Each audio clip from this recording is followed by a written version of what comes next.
Hey, what is up? Welcome to this episode of the Entrepreneur to Entrepreneur podcast. As always, I'm your host, Brian Lofermento, and I am joined by someone here today that I think this guy loves business just as much as I do, because this is someone who really loves process improvement and automations and really looking at ways to fit in all different types of industries, including some very difficult channels to navigate, including governmental work. So let me tell you all about today's guest. His name is Marty Herbert. Marty has been helping government contractors since his days fresh out of college with the DCAA. He can't help but want to make things better, which is why he set out on the entrepreneurial journey with his wife in 2024 after getting the push he needed from a former employer who didn't share his vision. So yes, all of you entrepreneurs out there, you're also going to deeply resonate with Marty's journey and his story as well. And really what I'm so excited to hear from him personally is what gave him that push, what gave him the confidence and the support and all of those things to say,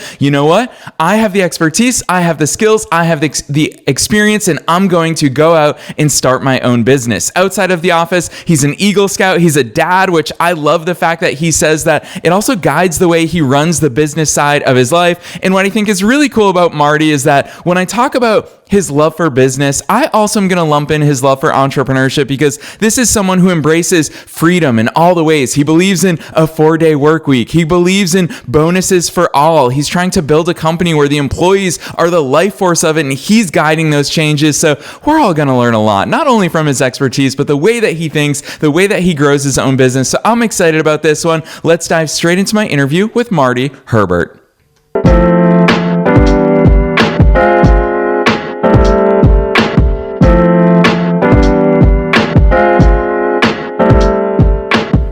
All right, Marty, I'm so excited that you're here with us today. First things first, welcome to the show. Thank you so much. Glad to be here. Heck yes, Marty, you know that I'm excited for our conversation today. But first things first, you've got to take us beyond the bio. Who's Marty? How'd you start doing all these cool things? Yeah, Brian, I used to be really what I thought was a more boring version of myself. A lot of my clients, peers, you mentioned in my intro, the DCAA, they don't really believe it when I tell them that I started my career out as, government compliance auditor in the trenches, contract audit for Department of Defense.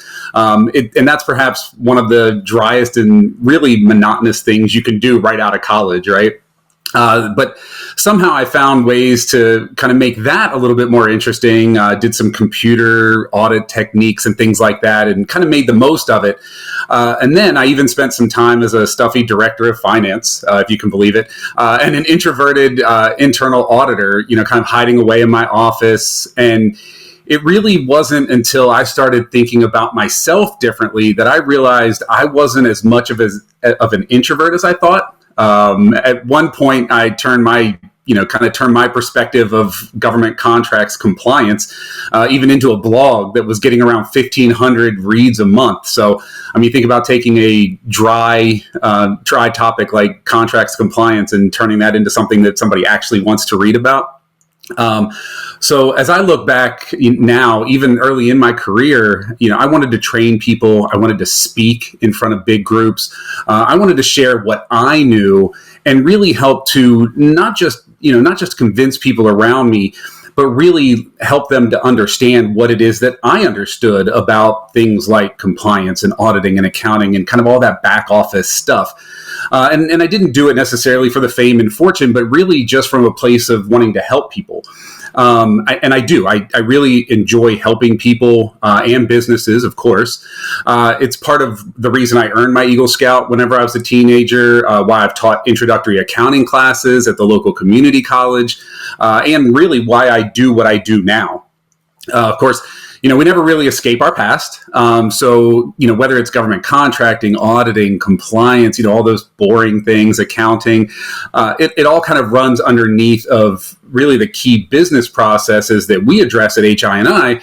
And at this point, I've been around long enough that I kind of know what a lot of the problems are that I've heard stories about. And I've heard so many stories about those problems that I've also gotten a lot of the best ways to kind of help my clients fix whatever flavor of problem that they're experiencing.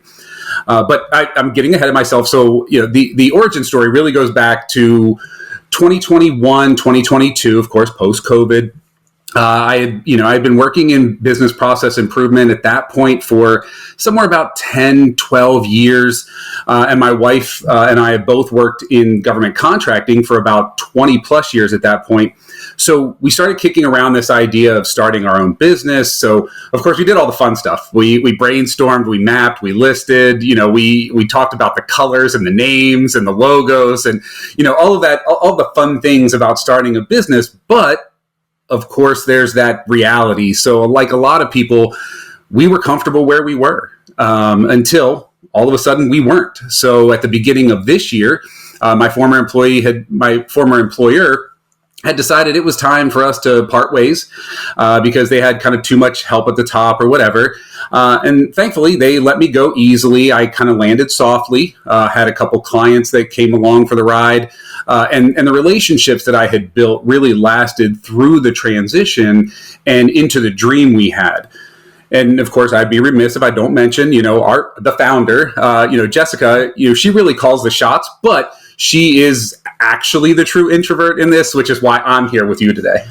Yes, Marty, and we're so grateful that you're here with us, especially because even in that overview and that story, what I really hear is that you love the subject matter. You genuinely love the nitty-gritty components of business, which makes sense. That part of what your agency operates in and part of what you offer is process improvement and automation. We talk about those nitty-gritty things. You mentioned so many of the ingredients of business that when we start our businesses, if you are a social media expert, you're excited about doing social media for others. You're not so excited about all those other things that you talked about, but Marty, you love those things. So walk us through, where's that love of process improvement come from? And I'm going to layer on a super big and broad question to you. What does process improvement mean? It's something that we've always heard that term kind of thrown out there, but I want you to get into it because we all have all of the things in our business. All of them can improve in so many different ways. So what is that actual process of process improvement?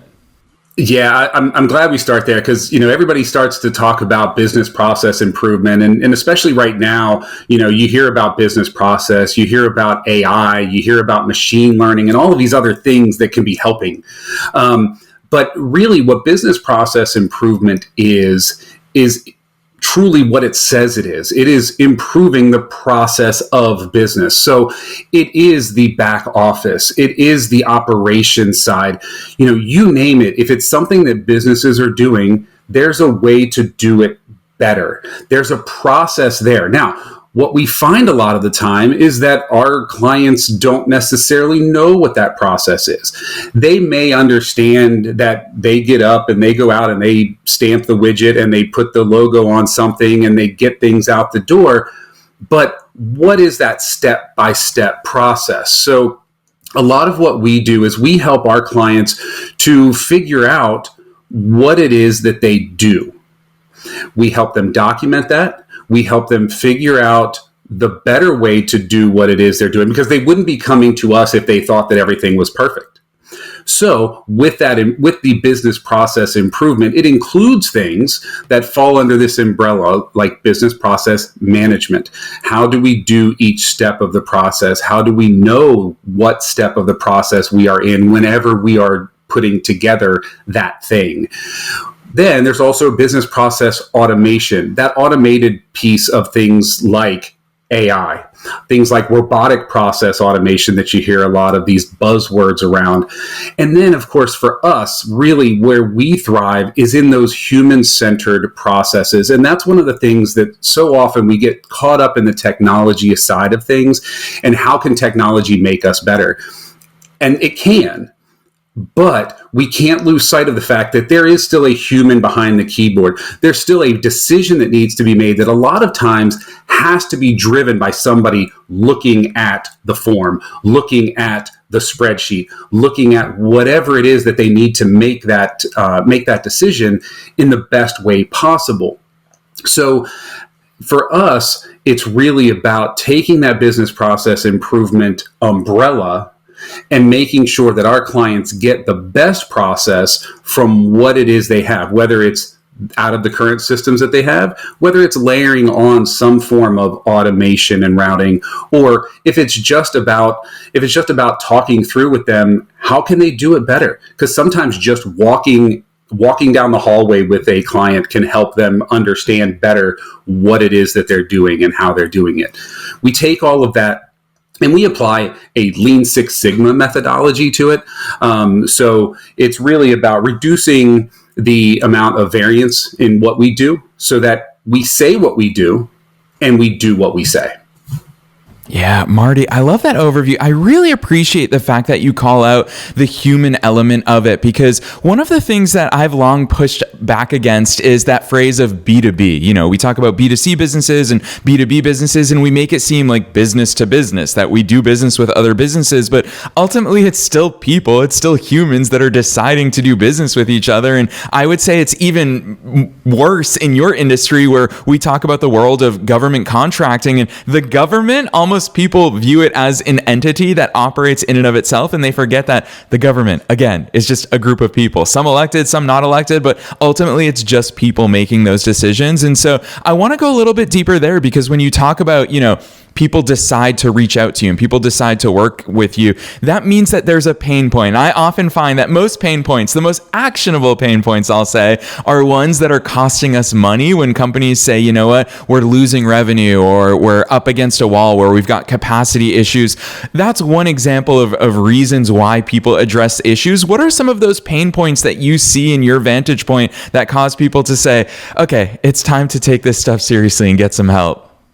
Yeah, it's funny. We have the top three. For us, the top three really comes back to, again, back office, accounting, and the top three ends up being accounts payable, purchasing, and billing. I mean, those are the things that are the lifeblood of really what businesses do. So, accounts payable, nobody wants to pay their bills, right? If we didn't have to pay the bills, great. But we know that they have to be paid, or else we're going to get that bad reputation about, hey, we pay late. Or we don't know where our payments are, and we don't know how these things work. And, and this company can't, isn't paying their bills on time is a really bad thing to happen. So accounts payable is really the one that a lot of our clients come to us first. They're like, we're doing it, we're getting things paid, but sometimes we're late. We know we could do it better. We have a high volume, whatever the reasons are that they're coming. But I've had clients where the invoices come in from vendors to anyone in the company. And when you're talking about a 500, 600,000 person company, if you've got these invoices coming from different vendors anywhere, that can be a problem. I've also had clients with a centralized mailbox where one person is monitoring and routing the invoices for approvals and payments and things. And that's fine until you start talking about volume.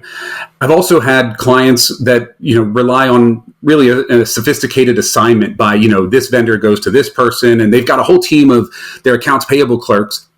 But in each case, really what me and my team have done is we've been able to standardize the process, first of all, right? Make sure that things are going to the right place at the right time with all of the right background information so that the decision makers can make the right decisions easier. And then once we know what to expect from that standardized process, then we end up using, whether it's an automation tool or just documentation, we run into so often that the process is written down one way in a procedure manual. Then you talk to the person who's doing it and you realize that they're going to explain it in a different way. And then you sit with them. And when you sit with them, you realize that they're actually doing it in yet another way. So that standardization helps, getting it documented helps, and then putting it into a system, into a way that is repeatable, then becomes the key to making sure that is what we say is what we do. So really to kind of pare it all down, to say that some of our clients are just a little bit fed up with how, with the way that it's always been done is really an understatement. And from there, you talk about procurement, so purchasing, hey, I need a laptop. That's the example that I use all the time. You're in a company of 1,000 people and you are using your computer daily. And all of a sudden you realize, well, the keyboard's dead, the monitor glitches every now and then, but you need a laptop. So many of our clients that come to us with their purchasing system problems are coming to us saying, I'm not getting a good request. And that's where all of these things kind of come into play of the types of process improvement. It really all starts with making sure you have a valid and a real request. I need a laptop is great. But the first thing that the IT team or whoever it is that's purchasing that laptop is going to ask you is, does it need a 10 keypad? What size monitor do you want? Is there a certain weight? Do you travel all the time? Do you need a backpack with it? What other accessories do you need? Does it need a keyboard? All of these different things. So you've asked for something, and then you start waiting, and you're like, why am I not getting my laptop? Why am I not getting what I need to do my job? But then when you look into it deeper, what you realize is it's because they don't know. They're about to send you an email, likely, about 3 days from now that says, hey, what are all of these specifications that you have? Instead, what we do a lot of the time is we help to standardize just the front end of it. If you need a laptop, tell me what screen, tell me what weight, tell me if there's a backpack and accessories and things like that.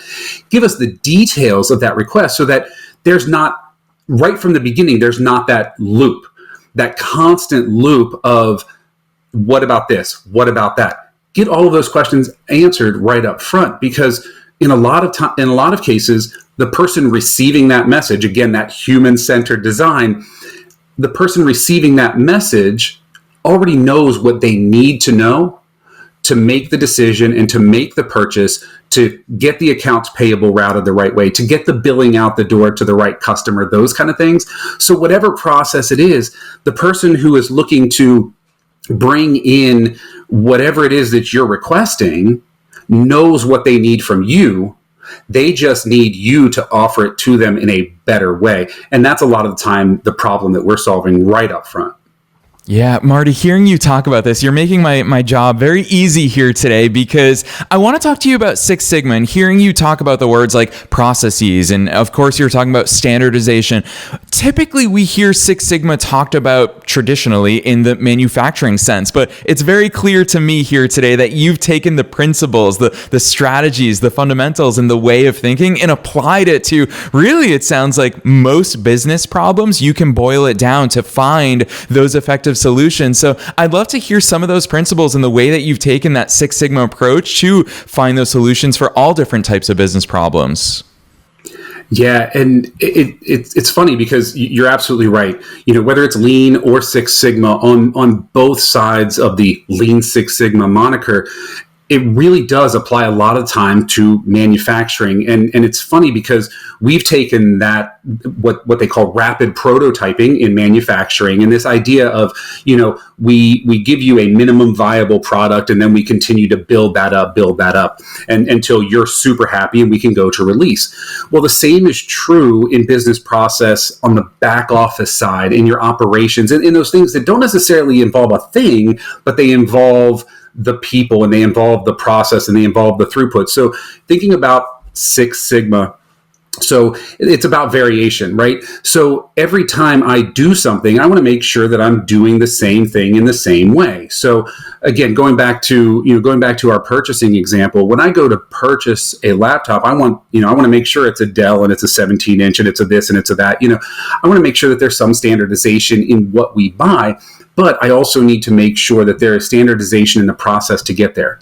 So I'm going to provide a common front end. I'm going to make sure that everybody who wants to buy something comes into a place where they can order something from our purchasing department. Because when we start talking about corporations, it's not just I'm going to go out to Amazon, right, and then hope that somebody reimburses me. What it is I go through that purchasing process. I take someone's request and I make sure it gets to the purchasing department, but it's that front end. Every time they come in, it does exactly the same thing the same way, right? So I'm going to ask for the same pieces of information. I'm going to ask who you are, what department you're in, where does this thing need to get sent when all is said and done, and what are the details of the thing that you need. The same thing is true of any process. So thinking, just kind of shifting our mindset a little bit into billing. We want to make sure, because that's the third one I haven't talked about yet, but with billing, we want to make sure that we're putting the same product out there, right? We talk about products all the time, like it's the bicycle, it's the gears, it's the, it's whatever it is that we are using on a daily basis that is a thing that we can hold. But when we talk about a product as the output of the things that we are doing in the back office, it becomes a little bit different. It becomes the payment. It becomes the laptop going to somebody, but it also becomes the invoice that we're sending to our clients. So one of the examples that I bring up all the time, I worked with a large government contractor probably about 10 years ago. And they were looking at their billing process, and number one, high volume, because they're a large government contractor. They got a high volume, but they had a lot of standardization in the types of work that they were doing. What they lacked was, again, within that Six Sigma realm, they lacked the standardization of how they were getting the bill to the government client ultimately. They had a billing manager who was running around for 2 weeks every month just to send out a fixed price bill. Now, I don't want to get too much into the details about what that fixed price bill looks like or how it works or anything like that, but needless to say, it is basically the same exact bill that you're sending every month. So you're sending the exact same thing every month, but yet it's still taking you 2 weeks because there wasn't a standardized process.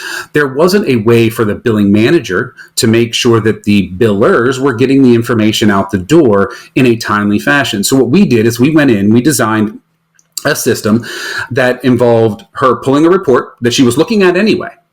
Usually she's looking at that report and she's taking her pen and she's printing it out and she's checking the boxes as she goes through and sends out the emails to her billers. Now what we did is we said, you know what, you're getting this electronically. Let's not print it, first of all, right? Let's save some trees. Then let's take this process and make it so that all you have to do is take that electronic version and load it into this system, use the workflow automation tool to then route the different bills to the different people so that they can then get this information about their bills to the right client quicker. We ended up saving just the billing manager alone at least 10 hours on the front end of every month. So that's 10 hours that she can, when she's loading that report, she can take the time and actually get her coffee, sit down, relax, and do some more value add, right? So when we talk about reducing variation, we're doing it so that on the other side of the Lean Six Sigma, we can do it quicker, faster, more efficiently so that you have more time to do the things that matter. A billing manager should not be wrapped up in emails every day, following up and checking on, do we have this? Has this bill gone out? It should be something that is relatively automated so that she knows by coming into a dashboard, by coming into a report, that her billers are working on things are getting out the door, and she can then get on with all of the value added. She can attend the meetings that she needs to do so that she can then make sure that on the front end of this process, because it's all connected, make sure that the billing terms are right when the contracts come in, and doing that upfront legwork to make sure that her and her team are even more successful following that continuous improvement side of the Lean Six Sigma methodology. Yeah, Marty, I love that real life example that you gave us, because I think what it also puts right there in front of all of us as business owners is it shows the opportunity cost. Every single thing that we're investing our time, our resources, our human capital into is costing us not only the actual money and resources of that investment, but also the opportunity cost of what else could we be doing. And I love how much of your work really focuses in on that. I want to ask you this next question. I guess I'm really asking you this with your subject matter expertise hat on, but also as a fellow entrepreneur, because you're not just someone who loves process improvement. You are also the CEO of your company, and you're growing an awesome agency, and you're doing this full time. And I love the fact that you're doing it with your wife. And so with that in mind, one thing that people say about us entrepreneurs is that we jump off the cliff and we build the parachute on the way down. And that's something that you're experiencing that as well. And in building your own businesses, you're servicing your clients, but you also have all of these backroom responsibilities and obligations. So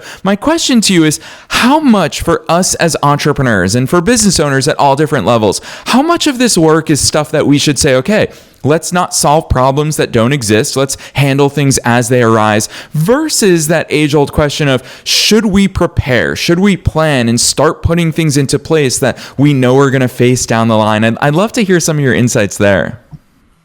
Yeah, I actually get both sides of the coin for this one. So, again, we just talked about the large government contractor. They've been in business for years and years and years, and they're large. They have a lot of employees. And what they realize is that they forgot. They forgot to put the processes in place early on that set them up for success. Or they, like most of us, assume that the process that they had in place was good enough, and also good enough to sustain them for quite some time. So when we talk about when is the right time to put into place business process improvement and automation and management and those types of things, the time is always, the answer is always now.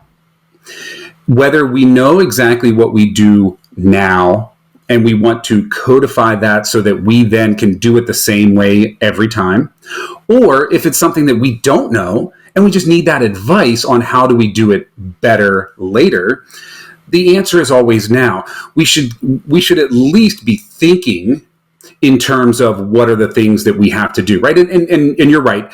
Every entrepreneur is going through what accounting system do I use? And do I need a CRM tool? And do I need, what email am I using? And, what is my logo enough? Are my colors right? All of the little nuanced things. And then of course there's the compliance side, right? And again, I can't help it. So compliance always comes into play, whether it's if you're in the space where I'm spending a lot of my time in government contracts, and you have a lot of these clauses and regulations that dictate the way that the contracts are put together, or even for everybody. If you've got employees, you've got compliance issues, you've got HR, you've got your human capital, you've got all of these back office compliance things that really come into play. So as you start to think about all of the things that I have to do, those are the things that you want to make easy. The example I use all the time is, and I actually sat at a guy's living room as a DCAA auditor, and he put together this software program, and we're talking about early 2000s. He put together a software program that could basically tell you whether an airplane, given different dimensions and things like that, could fly or not. And I'm sitting in his living room, and it's him, his wife, and maybe one other person. And what struck me by that was, this guy is a literal rocket scientist. So he knows exactly how to make these things go up in the air and work. He could care less about accounting, HR, and all of the back end stuff, right? He's really good at what he does. And that's the key to business process improvement and management and automation, is really about taking your passion. I just happen to be passionate about business process, but taking your passion and focusing on that, putting everything else as much as possible on autopilot, or at least a way that you, who doesn't like doing all of that other stuff, can do it easier and faster, and spend less time on that and more time on building a rocket, more time on really living your passion and doing what it does that feeds your soul. Yeah, Marty, I'll tell you what, I knew that we'd be short on time, so you and I could probably talk about business for a 10-day long podcast episode. We could go for the world record for longest episode, but I want to squeeze this in. I want to interject it into today's conversation, because when you bring up automation, I just feel like so frequently now automation automatically gets lumped in with AI, and everyone wants to talk about AI and can it automate, can it replace, can it add on to what we're doing with our business? How much does automation play into the work that you're doing these days? So it's funny, because you're right. Automation and AI absolutely get conflated, and that's where I use ChatGPT all the time. Right? It is a great tool to help me do the things that I'm doing. When I'm talking about automation, I'm talking about making sure that the right people get the right things at the right time to make the right decisions. It's about getting making automated the things that right now get lost in emails, in folders, and things like that. It's getting things in the right place so that it's not just about, well, here, go do this job for me. I still have a job to do. I just need to do it better, more efficiently, so that I can then get on with building the rocket. So automation for me and for HI and I really becomes about making everything in the back office simpler, making all that complex noise a lot simpler so that you can then do what you want to be doing or what you need to be doing that feeds that hunger inside. Yeah, that is so really well said, because it is such a big topic, Marty, but I love how simply you boil that down. It really makes me realize, because listening to you talk here today, I'm thinking, what are all the ways I'm using AI? What are all the ways that I'm using automation in my business? And for example, behind the scenes of the Entrepreneur to Entrepreneur podcast, we're a 5-day-a-week show, and we manage so many guests and scheduling and all of those things. And one of the triggers for us and our team behind the scenes is if we go hunting for things and we say, where's this guest's headshot? Or, that guest, when's the interview date? When's that episode going to air? All of those things, I don't want our team to be thinking about these things, because Calendly handles our scheduling. There's forms are submitted by our guests to submit their headshots. So it's really about automating so all of those things live in the right places so we can all access them and do our jobs so much easier. So I love the way you talk about these things. Marty, you've been a wealth of knowledge, which I knew you would be. And I'm really excited to ask you this final question, because it's super broad and you can take it in any direction you want. And that is, what's that one piece of advice, that one takeaway, knowing that we're being listened to by entrepreneurs and entrepreneurs at all different stages of their own growth journeys? What's that one thing that you want to impart on them here today? I think really, if I was going to take it down to one key point, it really comes back to, you're never too far down the wrong path to turn back and get onto the right one. You may have been doing it a certain way. You may have been falling under this, well, that's how we've always done it. That's okay. It can be better, especially if you know that if you feel it. You feel that something can be a little bit better. You feel like something can be done more efficiently, more effectively, that kind of thing. So don't think that, well, because we've always done it that way, we're so far down this path. Sometimes making that choice, it can cost a little bit more. It can absolutely, it can absolutely throw people into a change management frenzy and that kind of thing. But it's never too late to turn back and say, you know what, let's do this the right way, the way that's going to allow us to continuously improve upon it and do it better for our future as a business. Yes, so well said. Marty, I expected that exact type of advice from you, because it's so embedded in the way that you see the world and the way that you see business. So I so appreciate those real life insights, and I'm excited for you to drop those links on us, because listeners, you heard Marty confess here on the air very early in our conversation today that this is someone that even while he was working his 9-to-5, he started a blog to talk about all the things that impact his industry and the work that he was doing. And what I love about that story is that it's the way that Marty shows up in the world. He continues to give value. He continues to create things and put good things into the world. So Marty, all of that is just a little bit of a plug to tell us about all the great things that you're putting into the world so that listeners can continue their journey with you and your business, Herbert Insights and Innovations. So drop those links on us. Where should listeners go from here? Yeah, first and foremost, easiest place to find me is going to be on LinkedIn. Look up Marty Herbert. I'm one of the few. So the website, herbertinsights.com. My email is then super easy to remember, Marty, M-A-R-T-Y, at herbertinsights.com. And I welcome the conversation, right? We also have a YouTube channel. Admittedly, it's in its infancy right now. And what I'll do, though, is, anybody who reaches out and says, hey, I found you through Entrepreneur, I'm willing to throw in some discounted rates, some free consulting hours, too, because, this has been a great experience for me, too. And I would be remiss if I don't mention our partners. I've talked a lot about workflow automation. We do work with a tool called Integrify, and that is our workflow automation tool. So you would hear a lot about that as soon as you reach out and talk to me. Yes, so listeners, Marty's not kidding. I love the fact that you started a YouTube channel, Marty. As someone who firsthand knows how freaking difficult that landscape is, kudos to you, because it's a lot of work. It's a lot of work to get that traction, and it's very difficult to crack that code. So I love the fact that you're committed to doing that and giving that value out in the world. And listeners, did you hear that value that Marty is willing to provide for all of you? He's part of our community now, and I'm so grateful for that. So you'll find those links that he mentioned down below in the show notes, no matter where it is that you're tuning into today's episode. Super easy to find him. His website is herbertinsights.com. You see his last name in the title of this episode, or you can just click right on through down below in the show notes, no matter where it is that you're tuning in. We're also linking to his personal LinkedIn. So Marty, on behalf of myself and all the listeners worldwide, thanks so much for coming on the show today. Thanks, Brian. It's been a blast.